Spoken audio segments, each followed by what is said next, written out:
Olá, amigos telespectadores do programa Fronteiras da Ciência. Hoje vou falar de um tema muito interessante, sei que muita gente tem curiosidade, haja visto pela quantidade de vídeos que a gente vê nas redes sociais, principalmente YouTube, falando coisas sobre a maçonaria. Algumas coisas são verdades e outras são, assim, absurdos, fakes, assim, assustadores. Então, nada mais, nada menos, estou aqui hoje com a honra de receber o mais alto cargo da maçonaria, o nosso sereníssimo grão-mestre da GLESP, das Grandes Lojas do Estado de São Paulo, Jorge Anísio Haddad, a quem agradeço a presença, desceu a serra aqui exclusivamente para trazer um pouco desse conhecimento daquilo que é possível ser passado sobre a maçonaria. Então, agradeço aqui pela sua presença. Eu estou um pouco duro aqui porque eu estou um torcicolozinho hoje, estou olhando um pouquinho de lado aqui assim. Obrigado, viu, Jorge? Eu que agradeço o convite, Jadir. Eu vou quebrar um pouquinho aquele nosso protocolo hoje, chamar de Jorge, tudo bem? Sem problemas. Ok. Bom, vamos saber o que é mito e o que é verdade sobre a maçonaria hoje.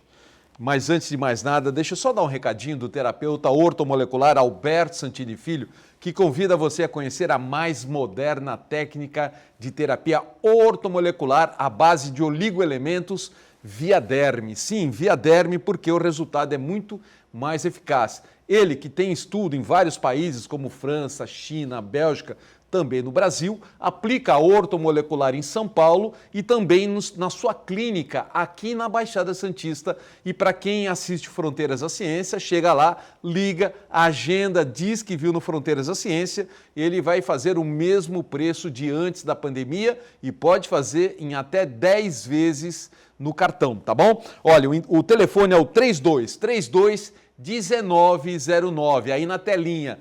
Ou pelo site, você pode saber muito mais acessando www.santiniortomolecular.com.br. A clínica aqui em Santos é na rua Júlio Conceição, 209. Jorge, eu sei que hoje o pessoal lida mais a maçonaria como uma entidade discreta e não secreta, né? A gente sempre ouve falar que ela é mais discreta do que secreta, mas antigamente ela era secreta, não era? Era, realmente, antigamente ela era mais secreta, principalmente por causa do desenvolvimento atual dos meios de comunicação. Hoje, qualquer dúvida, a gente rapidamente acessa o celular, Google, pergunta. Hoje temos outros sites de consulta, inclusive. Então, essa divulgação dos nossos dogmas, tudo, hoje ela visível, né? É mais visível. Mais visível. Só o problema é que são os fakes, né? Na verdade, a questão de ser secreto, secreto é o entendimento dela, é a filosofia, é o próprio entendimento pelos maçons do que seria realmente a instituição. Agora, antigamente, os símbolos também seriam mais secretos, hoje já, em virtude dessa facilidade, né, de entendimento e divulgação, hoje nós somos mais discretos. Desde que surgiu as redes sociais, acho que tudo isso se divulgou de uma forma bastante ampla, né? Exatamente. Eu sempre falo, até para nós, inclusive, é melhor e mais fácil nos desenvolvermos, porque nós também acessamos muitas vezes para ter esse conhecimento. É verdade, é verdade. Principalmente quando a pessoa está entrando na maçonaria, está estudando, você encontra muita coisa lá que ajuda ele a estudar sobre a maçonaria. Mas, Jorge, é assim... Existem muitas coisas que são até engraçadas. De vez em quando você vê um vídeo de alguém dizendo que os maçons têm contato com os extraterrestres, né? Que os maçons têm pacto com o diabo, né? Então tem esse monte de coisa que surge aí, até influência política que muda a história da humanidade. E, em certa parte, isso é verdade, mas que mudou para o bem. Mas tudo isso aí... Como que a gente consegue poder desmistificar essas baboseiras que a gente vê por aí? A explicação simples do que é a maçonaria é uma escola de filosofia. Sendo uma escola de filosofia, ela não prega uma religião em si, ela sim é necessário a crença de um Deus, e ela também não tem nenhum ritual que fosse esotérico, alguma coisa que seja assim... que remeta a qualquer desse folclore que contam a maçonaria. Eu costumo dizer que ela é uma escola de filosofia, simplesmente ensinamos um meio de vida, onde que nossa ideia básica, como todo mundo fala, é tornar uma sociedade melhor. Que é o mesmo lema da França, né? Exatamente. Igualdade, Igualité liberdade e fraternité. Igualdade e fraternidade, né? Exato. Para se tornar maçom, o que é necessário? Eu pergunto isso por quê? Porque também, mais uma vez, eu vou arremeter à internet. Surgem muitas pessoas vendendo vagas para ser maçom, né? Quanto a essa pergunta, eu faço questão até de agradecer a você, pois hoje nós temos muito esse problema. Como é uma instituição que gera uma curiosidade na sociedade e também esse costume que você comentou, essas ideias que o povo tem sobre o maçom, até de serem bem-vividas ou de adquirirem algum progresso, algum favor na sociedade, até na política, isso não existe, logicamente, mas então fica fácil vender a ideia maçonaria. Eu costumo falar sempre que, primeiro, para entrar na maçonaria, você tem que ser convidado pessoalmente. Esse é o tópico número 1. Primeiro, tem que ser convidado por um maçom. Por um maçom, exatamente.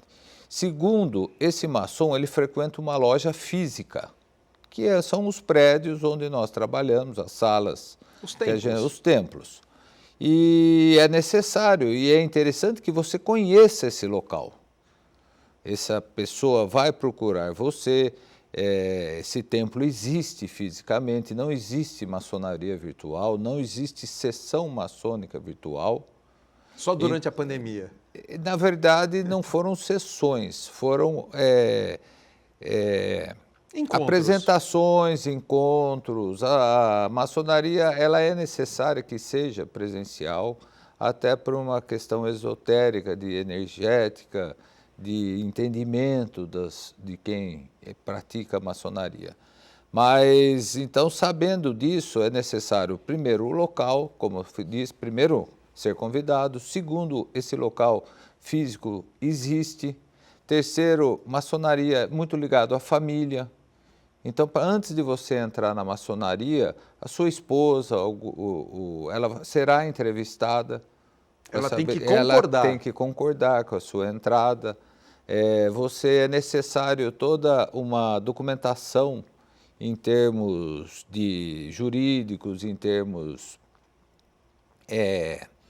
tributários, criminais. Eu não queria falar a palavra criminais, mas é feito o irmão... É vasculhado a vida exato, dele, né? Ele fornece dados para que ele não tenha antecedentes criminais, até antecedentes, muitas vezes, de doenças infecto-contagiosas, porque a gente trabalha em ambientes fechados. Então, todo esse levantamento é feito para que haja, e não é da noite para o dia. Muitas das vezes, um processo para você entrar na maçonaria demora meses, até você conhecer. Muitas das vezes, você é convidado a ir a um evento dessa loja, para você conhecer os demais irmãos que lá frequentam. Então, essa ideia que hoje, você entra, acessa um site, de repente você é iniciado, isso não existe, isso não existe realmente. Não, digamos que são picaretas, né? É um golpe, mais um golpe, né? Que existe no mercado, como diversos golpes que nós temos. E muitas das vezes fica muito ruim, porque às vezes essa pessoa que foi iniciada numa maçonaria fake ou espúria, né? Fake que o povo entenda, ela nos procura depois para frequentar, para trocar ideia e não pode. Não pode, entendeu? Não pode. Então, e é questão financeira também, a maçonaria não tem nenhum custo elevado, não é nada exorbitante. Hoje, as nossas contas, a prestação, vamos dizer assim, é mera coisa pouca, somente para manutenção do templo, alguma coisa simples. Perfeito. Então, e isso é uma preocupação muito grande que a maçonaria tem, que eu sei, em relação a esses fakes mesmo, esses golpes que existem por aí. Porque para ser maçom, como você deixou muito claro, primeiro que tem que ser convidado por um maçom, tem que ser convidado. Segundo, a esposa tem que aceitar. Terceiro, importante, é acreditar num Deus independente da sua religião. né? Independente da religião. Você tem que acreditar num Deus, não é isso? Exato. O que também temos que sempre deixar claro que maçonaria não é religião. Não é religião, é. Nós temos na maçonaria católicos, nós temos protestantes, espíritas, evangélicos. Até eu sempre dou um exemplo, a Igreja Batista no Brasil foi fundada por maçons norte-americanos, na cidade de Americana, Santa Bárbara. Nós temos uma loja maçônica com o nome esse americano que esteve, esse padre americano, né, que esteve no Brasil fundando essa loja.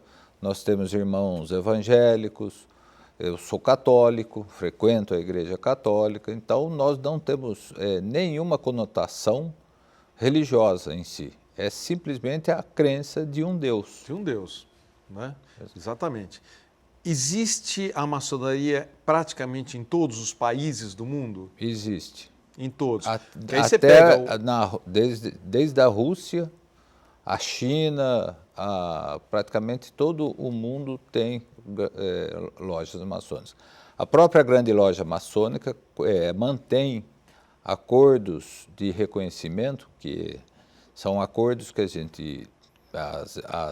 as grandes lojas, né, elas fazem com outros países, com outras grandes lojas, para se reconhecerem mutuamente. Nós temos mais de 200, 220, 230 acordos com países diferentes. Puxa vida, quase todos, né? 230? Exato. Quantos países tem no mundo? Quase tudo isso. Eu não ainda, saberia, né? mas deve ter um pouquinho. Está por aí, né? Está perto disso, né? Mas até o que nós não... A maçonaria existe nos outros países, mas muitas das vezes, até por alguma questão política interna, ainda nós não reconhecemos, mas sempre tentamos caminhar para o reconhecimento. Então, isso é importante dizer, porque aí existe dentro do mundo do islamismo, dentro do judaísmo, dentro do cristianismo, dentro do budismo, enfim, é amplo. Por não ser uma religião, mas uma filosofia, como você bem disse. Exato. Né? Um dos cargos principais da grande loja, o nosso grande orador, ele é budista. Ah, é? Exatamente. E eu conheço, sempre está no Brasil, o grão-mestre da grande loja da Rússia. Os Estados Unidos, assim como a concepção do Brasil, que são 27 grandes lojas, os Estados Unidos, 50 estados, 50 grandes lojas. Nós conhecemos, praticamente temos reconhecimento mútuo em cima das 50 grandes lojas americanas. Agora, a título de curiosidade, a própria capital dos Estados Unidos, Washington, D.C., é um símbolo maçônico, ela né? Ela é baseada em cima da maçonaria. A maçonaria, ela, junto à concepção moderna da maçonaria, né, que hoje nós devemos ter 303, 304 anos, ela é de 1817 e 1717. Ela nasceu logo após a Inglaterra, nos Estados Unidos também. Então, toda aquela concepção, George Washington foi maçom, e toda a concepção da capital norte-americana tem a Washington, D.C., tem a arquitetura voltada para a maçonaria. E você vê vários símbolos maçônicos dentro da capital. Aliás, até mesmo no dólar, né? Exato. No dólar tem um símbolo maçônico, tem, né? É o olhinho em cima da pirâmide, é o olho que tudo vê. Que tudo vê. Que, na verdade, representa o nosso Deus. O olho que tudo vê. Exatamente. E existe, inclusive, quem for ao Washington, existe turismo maçônico. Você vai e você visita os pontos da maçonaria. Num lugar perto de Washington, nós temos o Museu George Washington, totalmente, um prédio magnífico, maravilhoso, voltado para a maçonaria. Para a maçonaria. Inclusive, vários países têm isso. Em Portugal mesmo, em Sintra, tem a Quinta da Regalheira. Isso. Em Portugal é mais antigo, porque remonta desde os Templários, no início da Idade Média, né, a partir do ano 1100, 1050, toda aquela parte histórica, a Europa inteira, mas Portugal também é muito, a maçonaria, ela tem diversos pontos hoje turísticos, né, do início, então, do que é a maçonaria moderna. Porque uma da parte dos Templários uma parte foi para a Escócia, né? Outra parte foi para Portugal. né? Quando houve a quebra, né, por causa da perseguição. Exatamente, foi a perseguição de um papa, então houve essa dispersão dos templários pelo mundo. Que bacana. Qual é a ligação, então, dos templários com a maçonaria, Jorge? Os templários, na verdade, foi um movimento, né? Medieval, praticamente no início da Idade Média. Eles eram a segurança da Igreja Católica, né? Exato, disse que eles eram os cavaleiros templários que cuidavam das pessoas que da viagem que se fazia até Jerusalém, que é o princípio da Igreja Católica. Quando estava ainda em formação a Igreja Católica, os fiéis viajavam muito da Europa, da França, principalmente da França, né? Porque a origem mesmo dos templários ela é francesa. Inclusive, estou lendo hoje um livro que um irmão nosso, aqui de Santos, nosso irmão Barramonde, ele me deu. É um livro muito interessante que conta a história das cruzadas, mas pelos árabes. Como eu sou o Jorge Haddad, eu estou achando muito interessante o livro. Exatamente. Aliás, aproveitando a ocasião, agradecer também ao Guilhermo Barramonde, né, que é o delegado regional aqui de Santos, né, da 8ª região da GLESP, né, por tê-lo trazido aqui ao Fronteiras da Ciência. Eu que agradeço. Né, a gente que agradece então, ao Barramonde também. Né? Mas essa parte histórica é muito interessante. Né? Você falou que ela teve assim um início na França, tanto é que a palavra maçom em francês significa pedreiro, né? Isso. A origem da maçonaria moderna, ela é a partir do momento onde que existiam os construtores, né?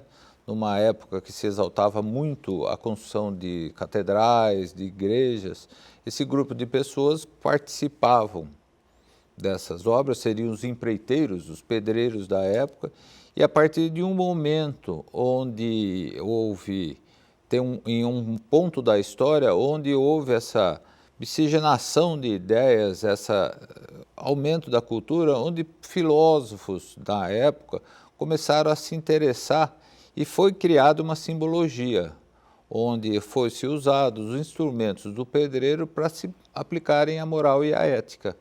Então, a base, o princípio da maçonaria é exatamente. Por isso que nós temos símbolos como o esquadro, como o compasso. Como polir a pedra bruta, né? Para lapidá-la, quer dizer, lapidar a alma, né? Exatamente. Exato. Então, a partir do momento, nós passamos a ser uns construtores de nós mesmos. Nós construímos o nosso interior. Então, para toda a construção é necessário o uso de instrumentos. Esses instrumentos servem, na verdade, quando você tem um quadro famoso, que é o homem se autolapidando, ele precisa de instrumentos de pedreiro para que se faça isso. É muito bonita essa simbologia. É muito bonita. Eu acho que a sua presença aqui é muito importante para desmistificar todos os conceitos errados que se tem da maçonaria. Jorge, no próximo bloco eu vou querer deixar uma pergunta. Não sei se eu vou te apertar muito ou não, mas é verdade que os maçons se reconhecem na rua ou em qualquer parte do mundo? Mas você me responde no próximo bloco e a gente volta já, é rapidinho. Estamos de volta hoje falando sobre quem sabe, os segredos e mistérios da maçonaria com o grão-mestre, o sereníssimo Jorge Anísio Haddad, ele que é o grão-mestre de uma das potências, que é a GLESP. Falando nisso, quantas potências existem oficiais?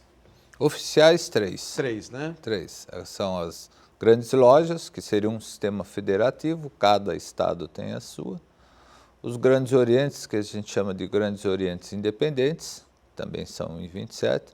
E o grande oriente do Brasil, que mantém uma sede em Brasília, com, vamos dizer, distritos nos estados. E todos se reconhecem? Todos nós nos reconhecemos. Vivem em harmonia. Exatamente, porque nós somos literalmente reconhecidos. Perfeito. A explicação fácil para isso, que eu costumo sempre passar, é a mesma maneira. Você consegue ver o evangélico, por exemplo, do bispo Edir Macedo, do bispo R.R. Soares, da Igreja Carismática. São todos evangélicos. Perfeito. A maçonaria também, a teoria é a mesma, só que são administradas por diferentes núcleos, somente isso. Perfeito. exatamente, como dentro do cristianismo você tem vários Exato, a segmentos igreja carismática, e adotam a Bíblia, exato, por a exemplo. ortodoxa. Aliás, a Bíblia está ligada à maçonaria também, né? Deixar claro isso, né? A Bíblia é usada no Brasil, principalmente, como sendo o livro da lei, que é, como o nome já diz, o que a gente segue mais. Diversas passagens bíblicas nós temos nos nossos rituais, mas em alguns lugares aqui no Brasil nós temos igrejas, né, onde nós temos o Alcorão, nós temos a Torá. Normalmente é aquele livro da lei divina, onde aquele grupo de irmãos tem mais afinidade e podem usar. Até questões daquele... tem um livro dos espíritas, que tem, às vezes é usado, inclusive... Do kardecismo? Do kardecismo. Evangelho segundo o kardecismo. Exatamente. Obrigado. Perfeito. Não, bacana. Isso é bom para as pessoas acharem, porque muitas vezes fala assim, não, cultuam o diabo, né? Até por causa do bode, né? Que é uma representação talvez não muito amigável às pessoas, né?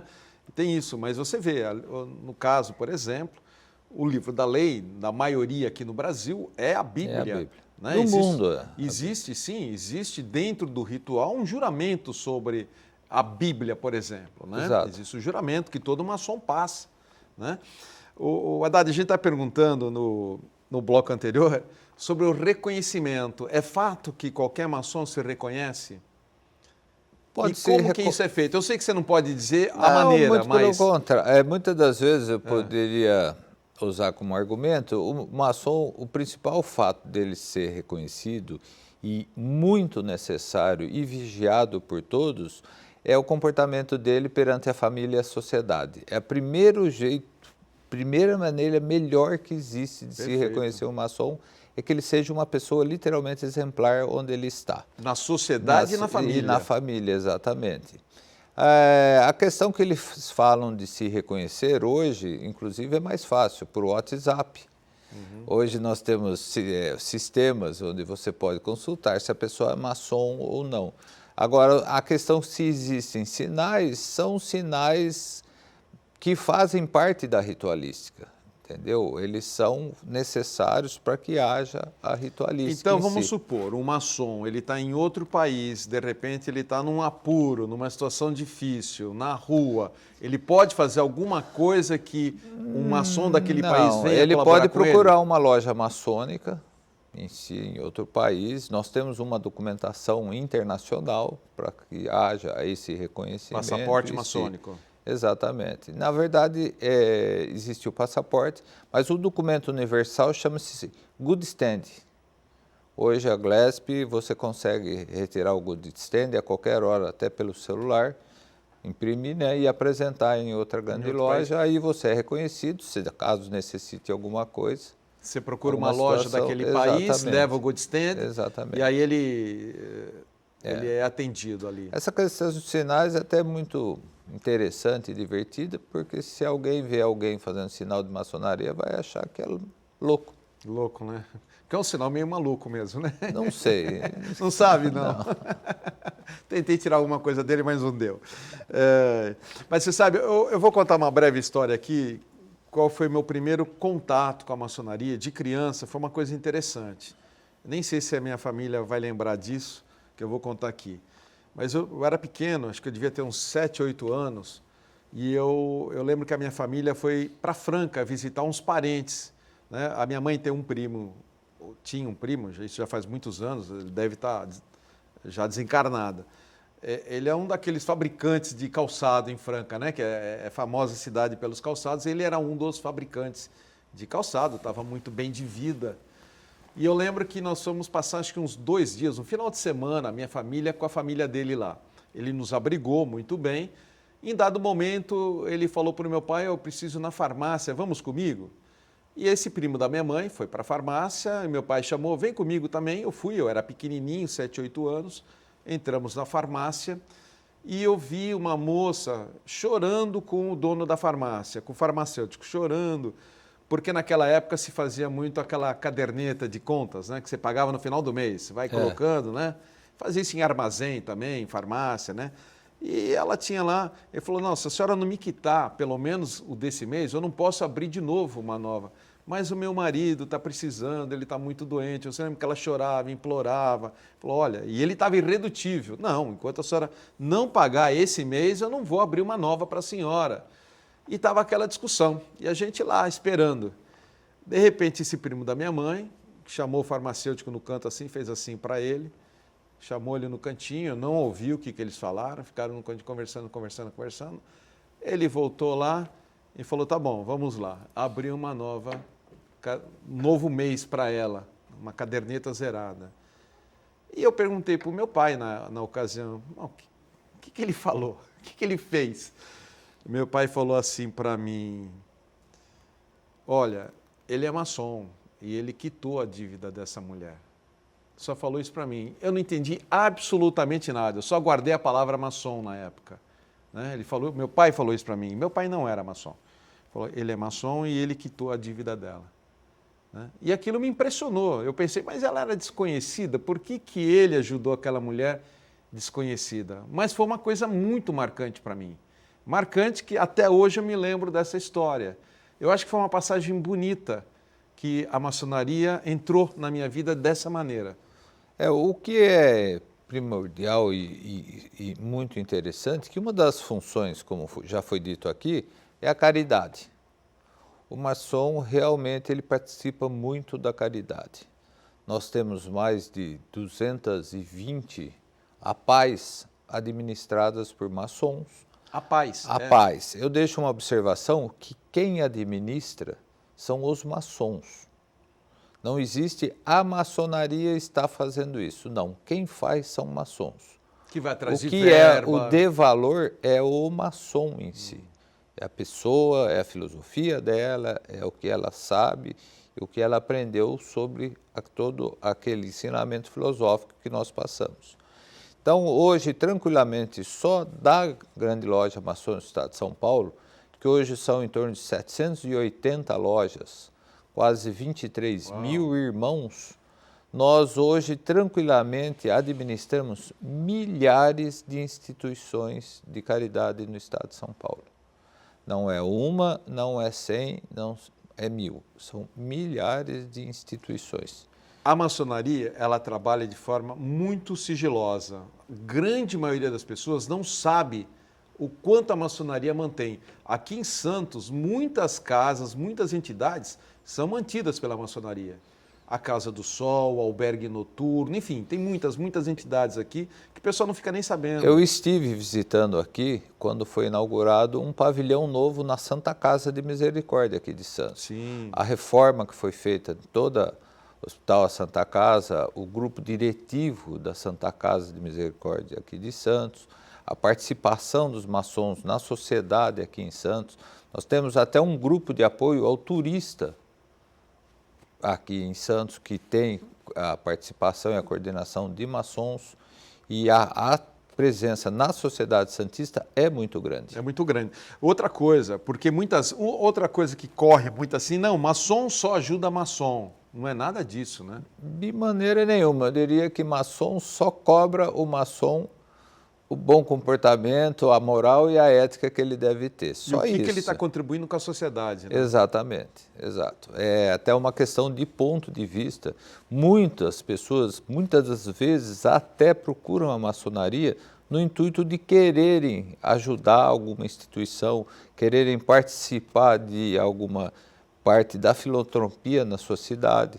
Então, são centenas de santas casas pelo Estado, como eu disse, a Paz, centros espíritas de colaboração, casas da criança, escolas simples. Nós temos a Paz gigantescas que já viraram até escola de primeiro grau pública para crianças do município. Então, eu viajo muito o Estado e na nossa administração eu procuro muito valorizar isso na maçonaria. Porque, como você mesmo disse, nós não divulgamos. Então, às vezes, dá aquela falsa impressão que nós estamos acomodados. Até a ponto de que a ajuda ao Rio Grande do Sul, a Grande Loja está presente lá no aeroporto em Cumbica, na base aérea, coordenando tudo que a aeronáutica precisou, até empilhadeira. Não, e aqui da Baixada Santista teve uma grande colaboração para o Sul, bem como o ano passado também para o litoral norte de São Paulo. Na sua gestão mesmo, exato. Teve um grande movimento para o litoral norte. Nós coordenamos junto com o nosso irmão Fernando, que tem a Marina na Barra do Una, nós coordenamos aí com as sociedades de amigos, os coordenadores das praias, Boiçucanga, Maresias, e mais aqui, na verdade, foi mais na Barra do Saí, né?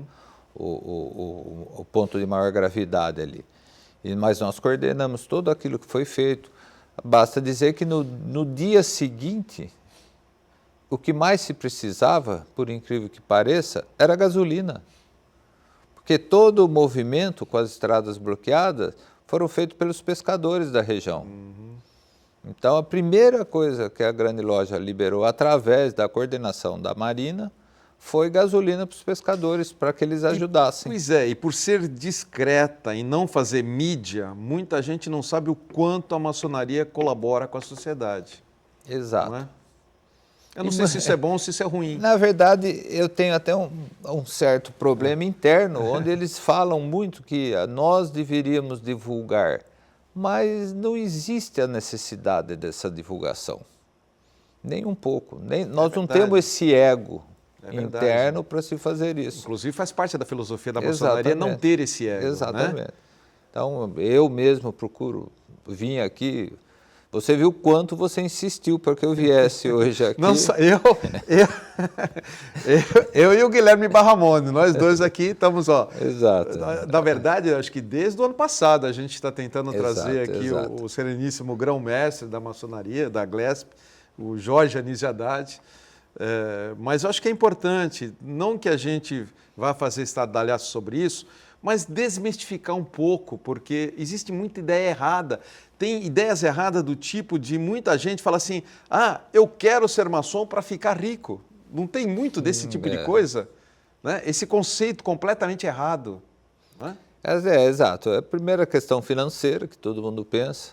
Segundo, a questão da influência política, de conseguir benefícios, às vezes em concurso público, alguma questão de influência numa cidade, em alguma coisa.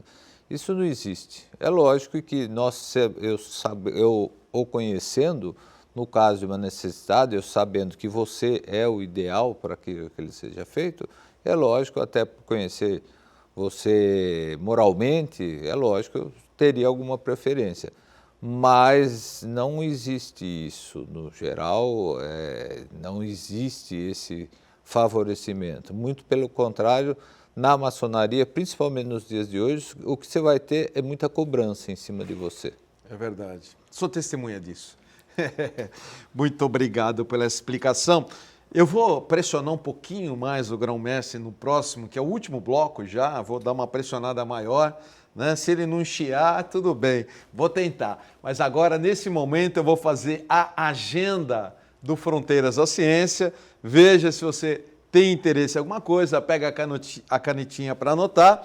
E eu vou começar falando da farmácia Homeofórmula. Então, vamos lá. A dica da semana é o Aquemarte, ativo substituto das canetas emagrecedoras. Contém uma tecnologia que aumenta em 19 vezes a biodisponibilidade desse ativo aí. Possui efeito na inibição da fome, por ação termogênica e por vias que potencializam a ação e elevam os hormônios, promovendo o aumento da saciedade e redução do apetite, o que leva então à perda do peso. Características: sem efeito rebote, 4 vezes mais saciedade, 100% natural, vegano e gluten free. Para saber muito mais sobre esse produto, procure uma das farmacêuticas da Homeofórmula, fica no Gonzaga, na Rua Bahia 194. E tem também o empório na Rua Tolentino Figueiras 149, mas a farmácia é na Rua Bahia 194 Gonzaga. Segundo o comunicado é do Espaço Teravitas, muitos de seus problemas podem estar relacionados com a sua existência anterior, seja medos, fobias, escassez material ou afetiva, dificuldades familiares e de relacionamentos. A terapia de vidas passadas, através da apometria clínica, propõe uma transformação sem dor, acessando as vidas passadas através de um sensitivo, efetivando eliminar as dificuldades. No Teravitas você tem essa e outras opções de tratamentos, né, de maneira tradicional ou então em até terapias espiritualizadas.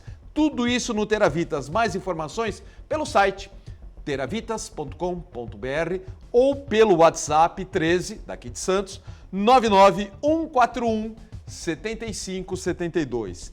E o último comunicado é da Seichonoye do Brasil Regional Santos, que tem um convite especial. Todos estão convidados para participar do ciclo de palestras da prosperidade. É um momento especial para você expandir seus horizontes, descobrir novas possibilidades e fortalecer sua conexão com a prosperidade.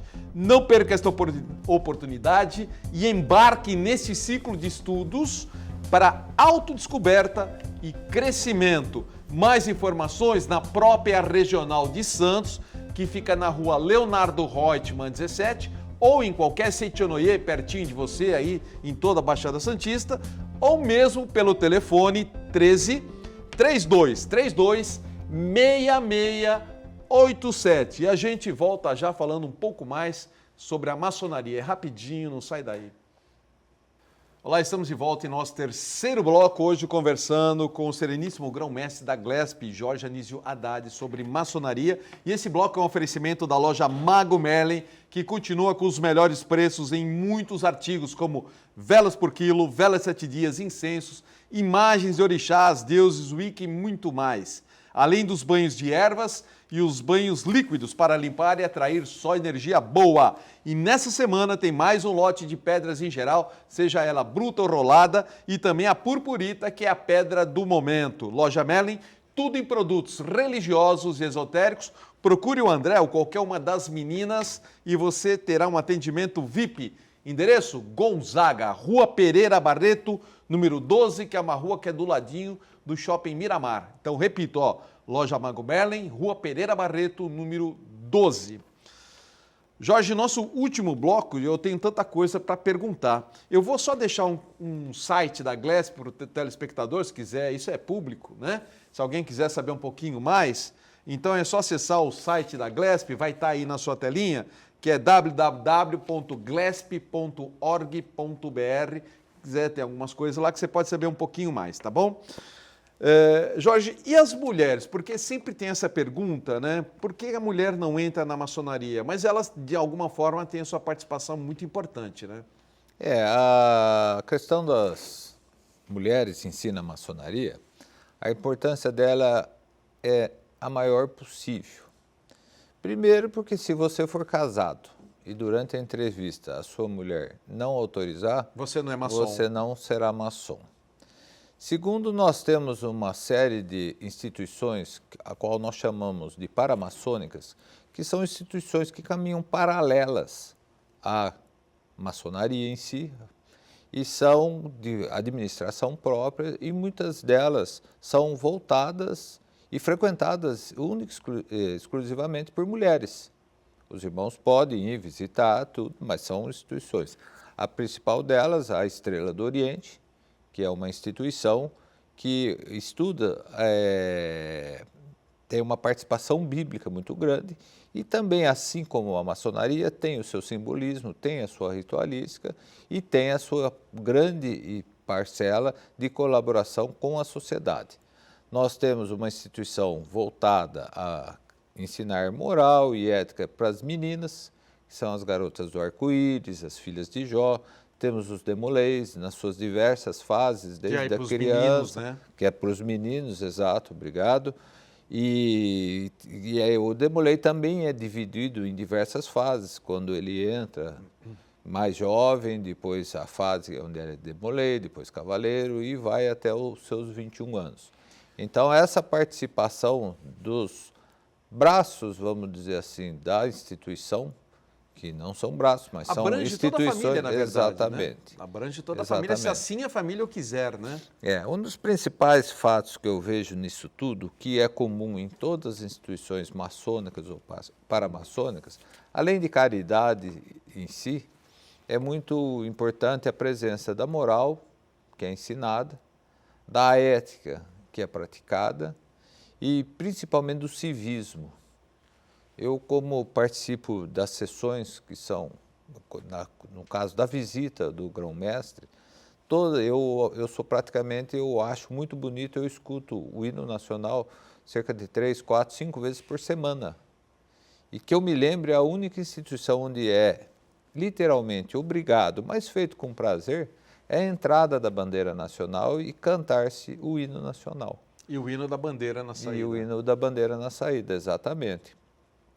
Então, é toda essa, voltando em si as senhoras, as lojas também mantêm... Elas ajudam, inclusive, o Hospital do Câncer de Barretos, né? Exatamente. Elas dão uma ajuda, uma contribuição... Inclusive, eu estive lá nesse último sábado, agora de maio, onde nós acabamos de inaugurar os últimos quartos. Além de ajudarem muitas instituições, ajudam o hospital em si, o Hospital do Amor. Nós são 2 instituições, onde o irmão ou a cunhada indo fazer o tratamento em Santos, caso necessite pernoitar, alguma coisa, em Barretos.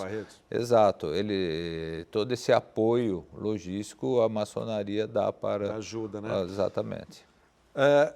Deixa eu entrar num outro aspecto histórico brasileiro, que também é uma coisa que talvez muita gente não saiba, porque na escola a gente aprende a independência do Brasil, a história de D. Pedro I, mas a maçonaria teve uma importância fundamental para a independência do Brasil, assim como aconteceu nos Estados Unidos. Exato.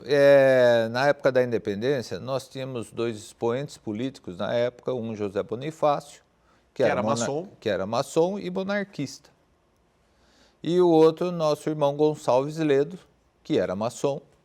Eles eram da mesma loja, só que ele era presidencialista, não seria republicano. Republicano, obrigado. E eles, então, ajudaram até certo ponto, tinham em comum a necessidade da independência do Brasil. Todo esse trabalho foi feito. De certa forma, o que ocorreu, que nós achamos de bom estudando história, é que o Brasil se tornou unido por causa que foi monarquia. Porque se ele fosse logo de início já vencido politicamente o Gonçalves Ledo, nós teríamos virado uma república e provavelmente nós teríamos rachado como todo o restante da América do Sul. A América do Sul ela é dividida em acho que mais de uma dezena de países, todos com a língua espanhola, porque todos eles foram de início republicanos, inclusive patrocinado por maçons também. Mas que veio acontecer depois na história, né? Mas, Jorge... Agora, só terminando. Tá. Então, depois, posteriormente, nós passamos a ser república e hoje um dos líderes, um dos ícones nossos, o nosso herói na maçonaria praticamente é o Gonçalves Ledo. Nós temos diversas lojas com o nome Gonçalves Ledo.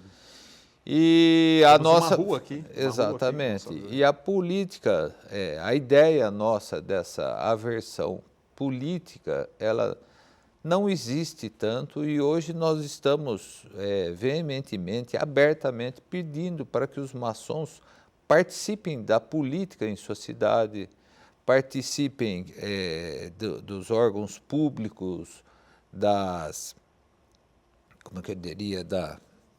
caridade, da infância e juventude, de toda a administração, para que nós somos feitos para isso. Nós somos estudados, como volto a dizer a palavra moral, a moral é a questão ética, para participar das administrações públicas, dos hospitais, tudo, para que haja essa melhoria na sociedade no geral. Mas agora outro ponto histórico que é importante também deixar aqui para as pessoas, isso pode até ser polêmico, porque para o maçom, 2 datas da independência são importantes, 7 de setembro e 20 de agosto. Exatamente. Por que 20 de agosto? Porque é o dia do maçom, exatamente. Foi o dia que foi, inclusive, numa reunião entre José Bonifácio e Dom Pedro Exatamente, I, exatamente. decidiram pela independência do Brasil. Exatamente. Né? E Que foi o tempo dele vir do Rio de Janeiro para São Paulo, no Ipiranga, para fazer o tal grito. Né? Exatamente. Essa história é até, vamos dizer assim, um pouco polêmica em si. Polêmica, né? por isso que eu disse, é Exatamente. polêmica. Mas... O próprio quadro do Pedro Américo disse que a cena nunca existiu. Mas eu acho que a gente vive de ícones, a gente vive de imagens que nos são passadas, que nos são cultuadas, então a gente segue isso.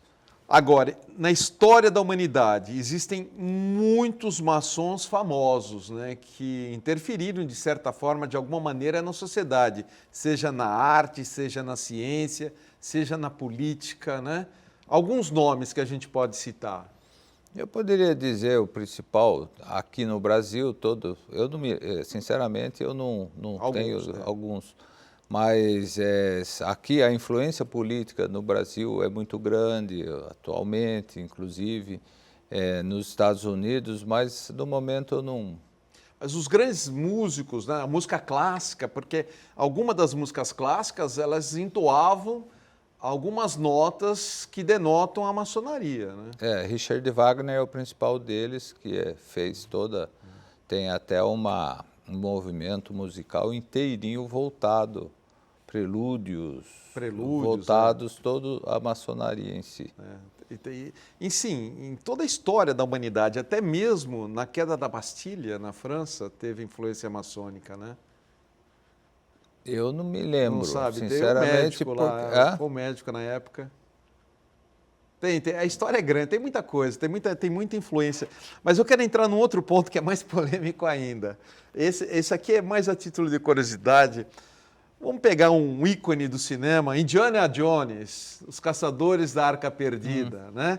Que é a Arca da Aliança. Muito se fala que a Arca da Aliança, na verdade, está com a maçonaria. O que você sabe disso?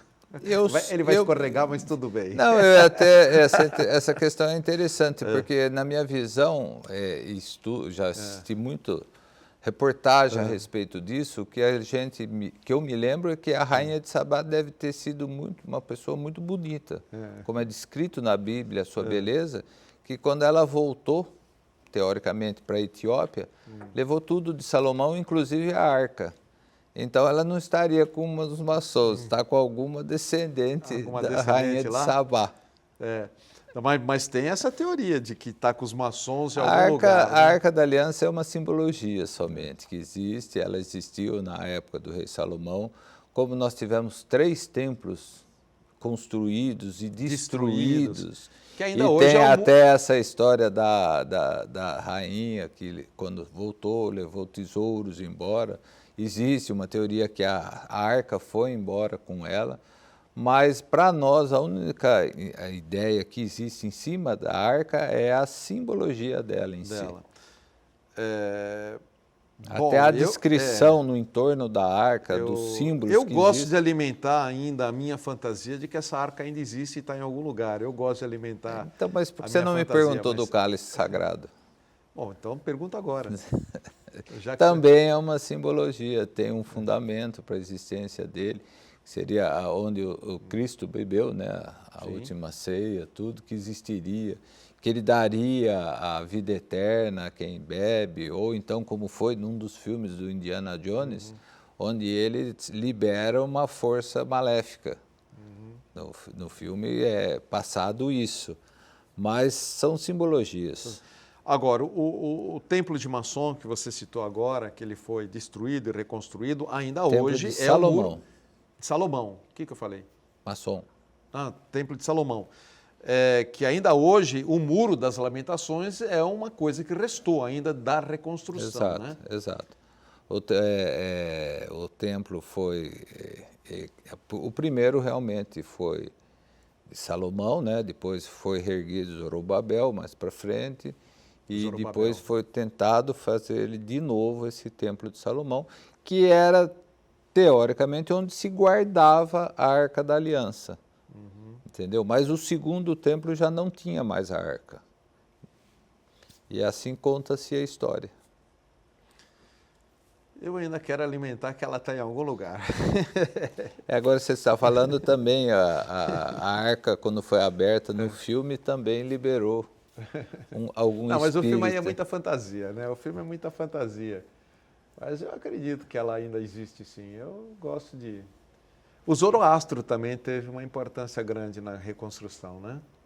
O Zoroastro é mais antigo ainda. Ele é bem anterior a isso tudo. Ele é de outra região do mundo, inclusive.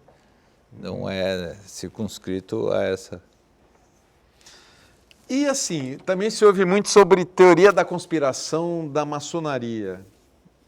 O que você tem para falar sobre isso? Porque a gente vê muito isso aí, né? Teoria da conspiração. A maçonaria está sempre envolvida nisso. É mais uma falácia, né? Se eu pudesse conspirar por questões políticas, eu não poderia informar. Mas essa teoria da conspiração eu levaria para o lado do bem. Eu levaria para o lado de que nós realmente conspiramos para existir um mundo melhor, nós literalmente conspiramos para que haja mais educação.